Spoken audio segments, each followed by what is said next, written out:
Hi, you're listening to Stop Being Hateful, a Bravo and pop culture podcast, and I'm your host, Lori Fogg.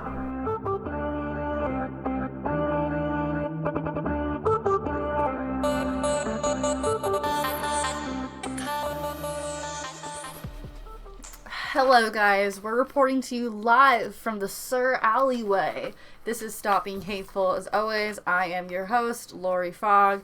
And today we have beloved friend of the pod, very talented actor. You've heard of Timothy Chalamet. This is Tim Diebolt. Welcome, Tim. Hi. Yeah. Cue applause. Cue applause. We also have, as always, my fellow producer, Adam McAvoy. Hello.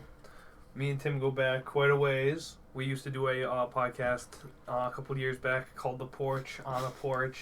Yep. Not about porches. I think it was like right after high school. Mm-hmm. So like a few years ago, we did a podcast. We did like 10 episodes. Fun summer project. Very fun. Yeah. It was like once a week. We did an hour with like guests every week. So it's very fun to be back podcasting with you guys. William Armstrong.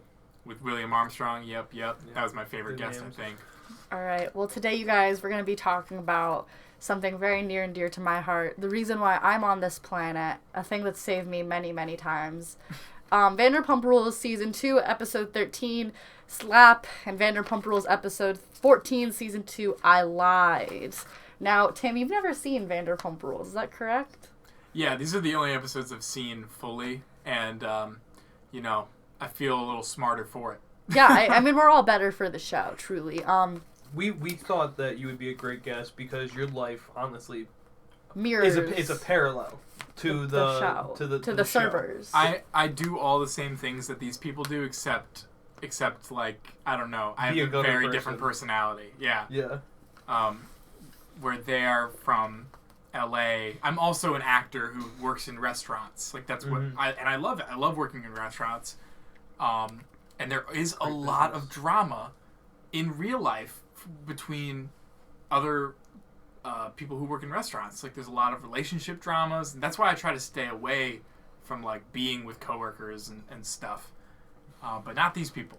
Clearly not. They live a different life than we lead. Oh yeah. Have you like witnessed relationship drama at work, like in the restaurant? Because that's like such a closed environment.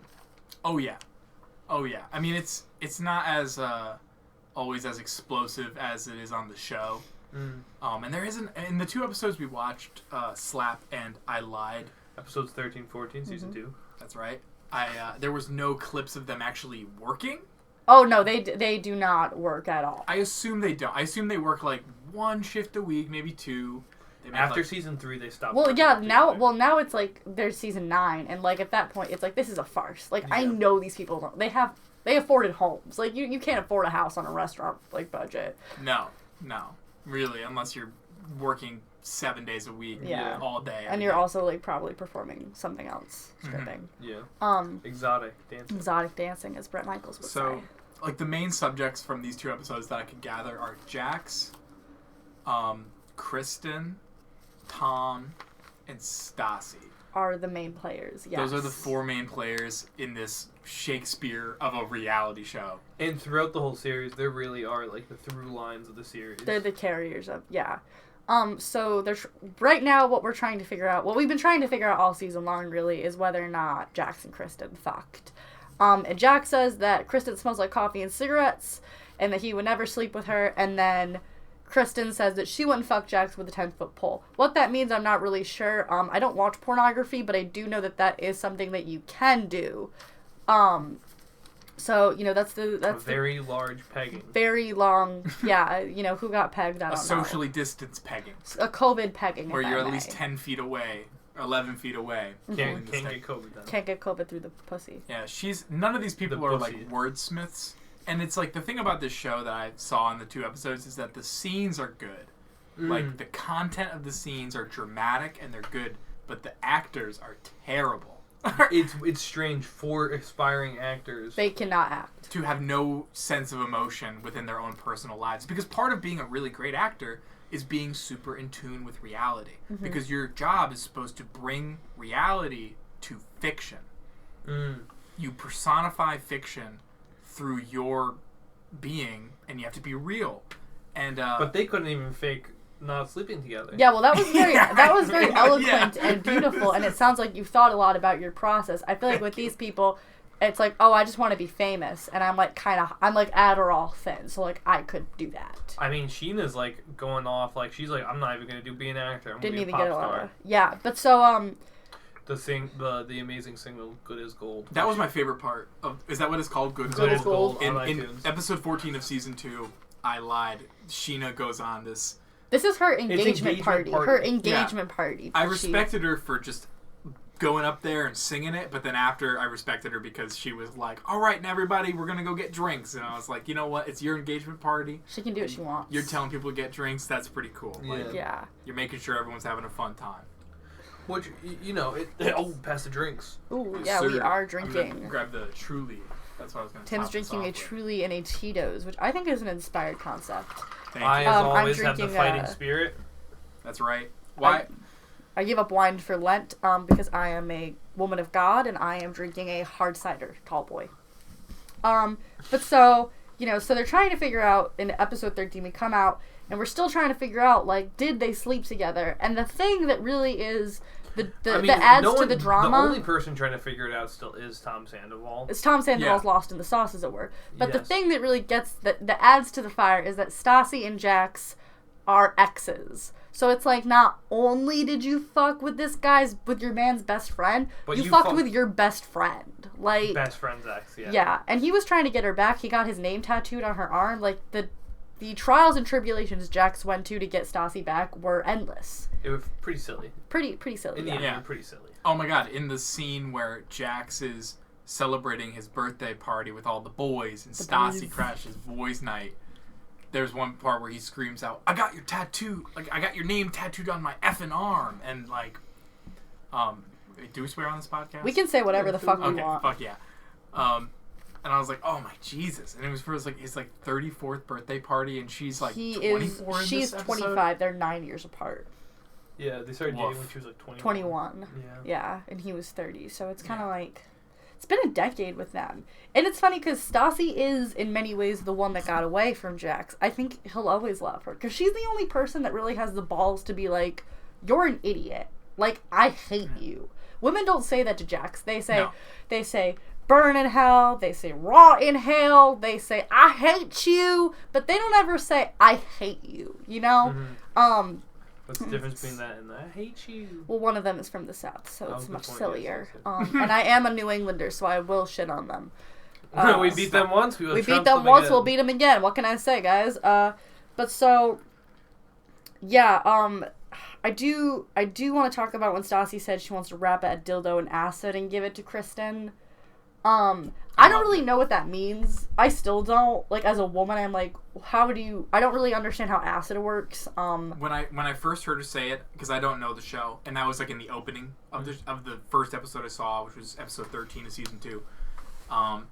When she said that, my brain immediately went to, is she gonna dip it in acid, like, to get her tripping? But no, she meant like dip it in, like, a solution. Burning acid. Yeah, in order to burn her insides. Mm-hmm. But it's like, yikes! What a scoundrel! What a cretin! What a rascal! Such a specific threat. But I also love how Stassi kept reiterating that she's gonna crucify her. Yeah, her anger is righteous and it is pure. She's like, I have every right to be so upset because, like, how could my best friend in the world sleep with my ex-boyfriend? Like, I mean, I know you loved him and you were with him for 3 years or whatever. She's like disgusted by him at this point, which is what's she funny. Hates him. She like, really, honestly, if you hate him, and you know, if this is your best friend, like, does she know that, like, because I've heard rumors, I don't know because I don't watch the show, that Tom cheats on Kristen. Not really. Tom makes out with Ariana in Las Vegas at a hotel pool in the Golden Nugget. # remember the Golden Nugget. In a similar way we would remember the Alamo. And that's like a huge deal because Kristen's always been insecure about Tom and Ariana's friendship.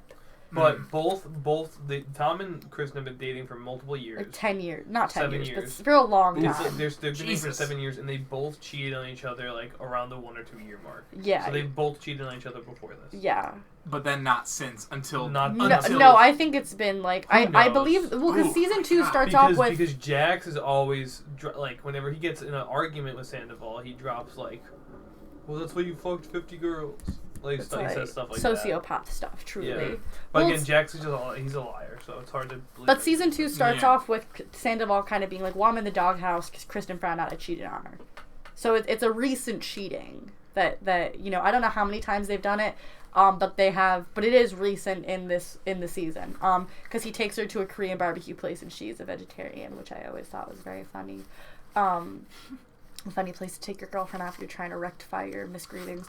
But so we come out of the smoothie bar where Stassi's planning to ruin Kristen's insides, and Kristen's updating her resume to be an actress.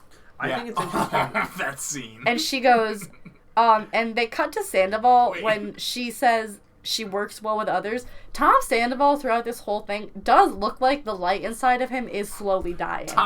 Tom is such an unfortunate cuck, and I'm sorry for saying it, but the scene where she's showing off her acting reel is so cringe because it's just her in a bikini making out with some jacked dude. And like is what I'm thinking, is that her or is that Tom Sandoval? Where like they're making out, but she does not move her body at all. No, that's not Tom. That's Dodie and an actor. Yeah. Okay. Yeah, it's just her acting reel, and it's just cringy that he has to watch her do that. Like it's cool to like have a makeout scene as an actor, like that's not a big deal, but the fact that he's insecure about her cheating on him and also the reel just looked terrible. And also the dude in a man's basement was like he like was really sweet on her and like kissed her on the cheek and was just like really, he was like cut and dry with Tom, but then when it came to Kristen he was like, oh hi sweetheart, like, well, and just like I think it's interesting it was so creepy how when they were on the beach and Jax is showing Tom the evidence of like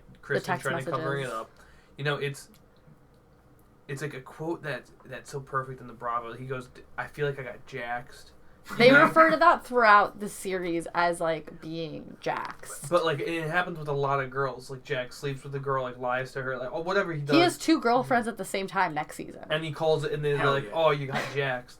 And this is really like a breaking point. Like before this, Tom Sandoval and Jax are like buddy friends. For the rest of the show, for the rest of like, there's this underlying tension. There is like a wall up between Tom and Jax, where Tom will always just be like. He'll always just suspect Jax for the worst from now on. Yeah. And it's even like, even though they're still friends, which it's not hard anymore. to believe, but it's like he for the rest of the show he has a wall up. And it's so like, crazy because but it's like they reveled in it. Like other women getting jaxed, and then he gets it turned around. He gets it to him. Yeah, Tom's got to realize the old lesson. You play with fire, you're gonna get burned. Like if your best friend is a piece of shit, pathological liar, sociopath who is also a victim of being a sex addict, and he bangs your girlfriend, it's like, hey, guess what? Maybe you should tell that guy to fuck off, and then not be his friend, not be buddy. And, like, not punch him on the top of the head, but punch him in the square in the fucking jaw. Yeah, which is, like, funny because in this season, Jax's darkness is comical. It's entertaining. As the seasons progress and he gets into a serious relationship, it's just and like... you see him yelling at a woman. It's a woman that you know he's going to marry. Women, yeah, it's like...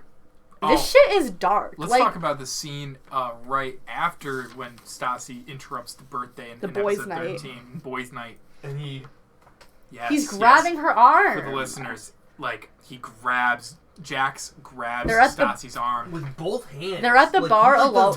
And there's a like scene... Like Tom Brady's pliability. He grabs you tight. And he was... What did he say? He said, Don't go. He's like, stop it. Why are you doing this? Stop it. Stop it. He was like, are you going to relax? He says, he's grabbing her arm and he goes, are you going to stop? Are you going to stop? Yes, thank you. He said, are you going to stop? Are you going to... And, like, she's not worked up. Stassi's a cold-blooded killer. She's cold. She's crazy. And she'll say, I'll crucify you, but she says it with a little, like, tongue-in-cheek. Like, Stassi's not that tough, but she knows that if she says these things, she's... Where do you think she's from? She could be from fucking Ohio for all I know. She's from Louisiana. Is she really? The Bayou's from New Orleans. She does not seem like she's ever had a crawdad or whatever the fuck that is in her life. She's actually, when they go to New Orleans, she, like, takes them to Bourbon Street, and she's like, this is where the locals go, you guys. It's like... It's interesting how people can is gain it? an accent. If you, give me some crawdads. Almost some beignets. It's like pretty common if you move to a place and you live there for a while, especially like a young girl like Stassi, you can gain the accent because you're just so used to hearing it. She comes from like a rich. She went to an all-girls boarding school. It's like she wasn't like around people like with thick. Her dad has a little bit of a dip. Yeah, her dad does, but she wasn't around Bourbon Street. Like that's where the locals go. Well, she did say that's where her like prom date took her, and she like threw up in the streets, which I always think's funny. Stassi does something in these episodes, and consistently that is something that children do, which is when you get upset with someone, and you know you're in the right. Because she is, like, even though, like, Jax isn't quite her boyfriend anymore, it's, like, wrong for your best friend to sleep with your ex. It's just wrong. Yeah. And Stassi knows it's wrong, and she knows that Stassi knows she's in the right, and she wants everybody else, and she's vocal about it and verbal, she wants everyone else to hate Kristen as much as she does. And that's something that kids do. Because, listen, and Lisa, the Queen Bee, Lisa, says to her, this is between you and her. Yeah. I can't fire someone. I can't fire someone just because they slept with your ex-boyfriend. I'd have to fire everyone here. She always, like, gets a little dig in. Like, I know everybody here's a whore. Like... So, Lisa's the beacon of truth and kind of mommies Stassi. And Stassi is taking it. She's, like, learning and growing. But that's because that's a tendency you can carry into adulthood, you know? Like, because we all feel that way. You know, we've all been wronged. And we just want our best friends and everyone to just be like... Like, just in our ear, like, yeah, fuck her. But just because somebody wrongs you, like, doesn't mean, it has to be the be-all, end-all of their life. Well, you bring up an interesting point about Jax grabbing Stassi, because he does this shit a lot. And it's kind of like one of those things where you're like, this wouldn't fly, like, now. Like, if people saw this now, like, you would get off of TV. But there's a scene in another episode of season 2 where they're in his truck. Do you remember, Adam? Oh, yeah. And he's, like, sobbing and, like, screaming that's like at episode her. 1. Like, I love you. Why are you doing this? I think that's episode 1 of season 1. It's so dark, like, the things that he pulled. Like, he's drunk driving in a truck and on Hollywood Boulevard screaming at his girlfriend on top of his lungs. He's like while mic'd up. He's got a hot mic on. But the way he's grabbing her arm is, like Tim and Adam are just demonstrating on each other. It's like, it looks like it hurts. Like, it doesn't look... I wouldn't be surprised if she got a bruise from it. Like, yeah, and he's just like, are you going to stop? Are you going to stop? And then again, when she's looking at him, she's giving him, like, these... She's, like, not scared. She's, looking at him like, it's hot. She's the only girl... Because even though he's doing something wrong, like, he could get Me Too'd for it. The reason why he isn't, and wasn't back then... This is 2011, baby. 2011, but also... He's hot. Mama's present. Yeah. And he's passionate about it, and it's like a conversation, and she's she's Jax also coming gets at away him with so much because of those smoldering blue eyes. Yeah. Yeah. Well, his mom even says when his mom comes to visit, hot people get away with everything. Hot people can get away with murder. Look at Armie Hammer. I'm kidding. He's not hot at all. He looks like a corpse. But he probably like that. don't say anything too saucy. He puts a lot of men with a little consensual cannibalism. I still love Armie Hammer. I'm so sorry. Listen, We're gonna strike that from the record. Hello, people. we got a local Armie Hammer stand, Tim Diebolt. One of the housewives What's your favorite Armie Hammer movie? Why do you condone cannibalism? One of the housewives had... She had tweeted... She's like, Armie Hammer's hot. Like, what's wrong with... I want him to break open my ribs. And everybody was like, Brandi Glanville. Like, what are you saying? Like, he is... Isn't she the one who had the one who Sheena slept with, her husband, yeah. Hollywood is a pit of death. So I have a question for you watching Kristen's screener. Is that what it's called, a screener?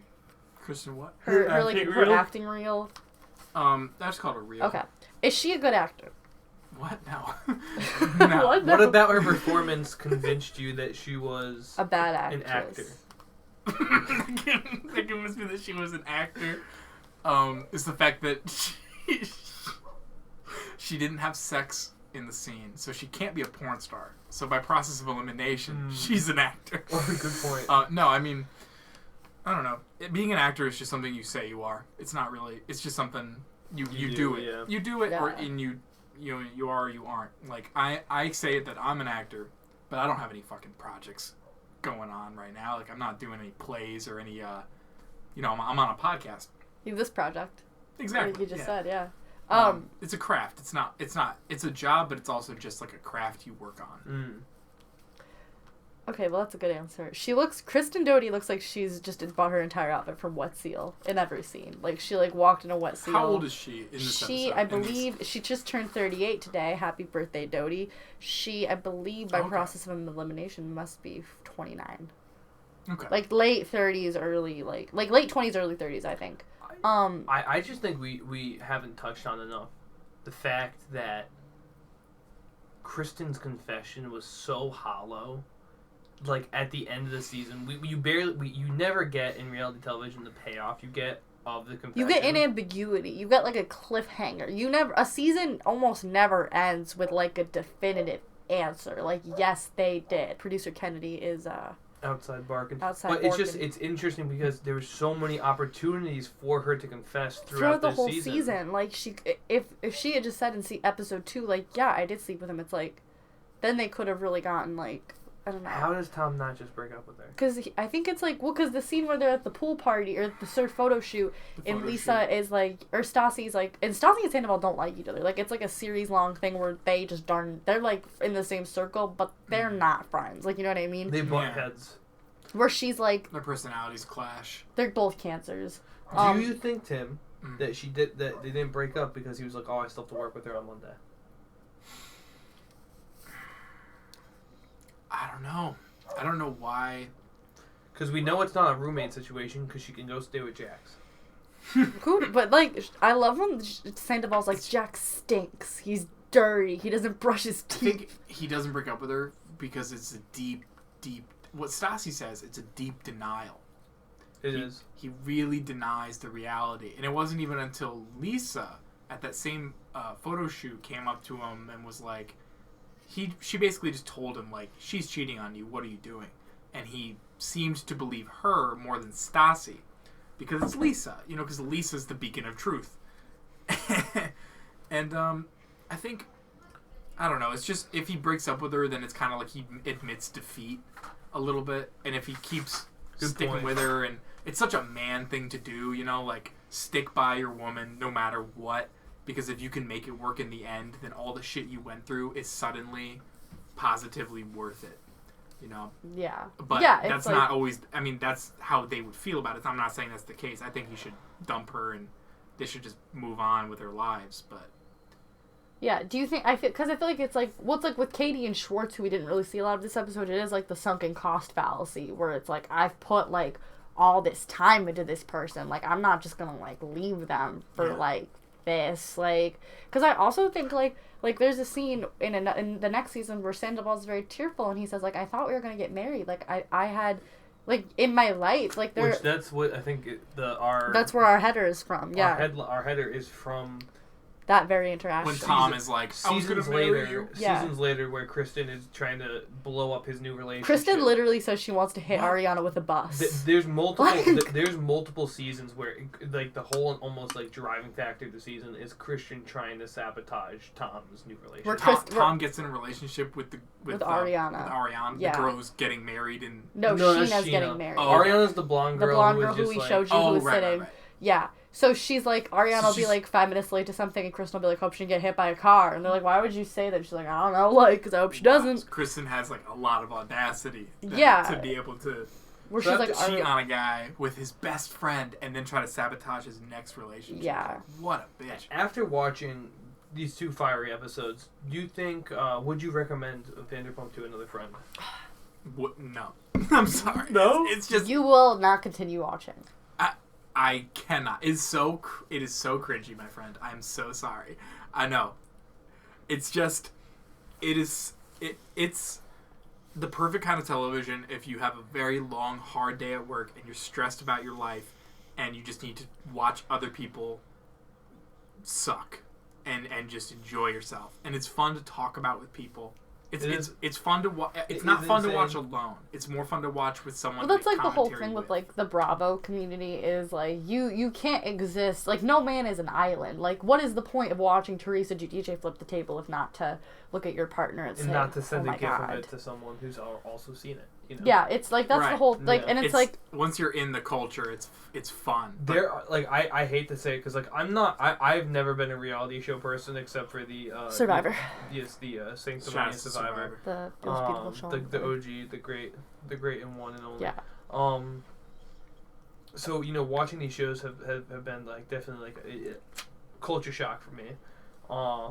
But there is just moments where, like we said, the table flip, and like a woman saying that she's Joan Rivers, and then like someone saying like, "Oh, Joan Rivers wouldn't make that joke." She's like, "Actually, I know Joan Rivers. I've been to her Christmas party. I know Joan Rivers. I go to her Christmas parties. I'm pulling up the picture. Having receipts. We're talking about the Great Marge, Joseph. If people are wondering, there's just iconic moments where you just watch them, and it's like, regardless of what type of media you enjoy and consume, they're fun. You know, and with that was a beautiful message, Adam. And I think one we can all agree on. And with that, you know, I think, Tim, thank you for coming on. We've had a really great talk. You know, I'm really happy that you got to watch the episode. I consider anybody who watches an episode of Vanderpump Rules a true friend. And, you know, I just think that picture of Jax with blood pouring down his forehead is something that's burned into my memory, and I hope he shows his baby boy. All right. Well, and, I'm Adam McAvoy. I'm Lori Fogg. And I'm Tim Diebolt. And this is Stop Being Hateful. Thank you so much for listening. Where can our one where can the public find you? Where can our one viewer find you? You can follow me on Instagram at Tim_Diebolt, which is spelled Diebolt, like Diebolt. We'll link Tim it in the Diebolt. We'll link it in our Instagram post, and everyone don't forget to like, subscribe, follow us at Stop Being Hateful Pod on Instagram. I just want to make it abundantly clear that nobody here supports Armie Hammer or the abuse of women. Thank you very much for listening. Not at all.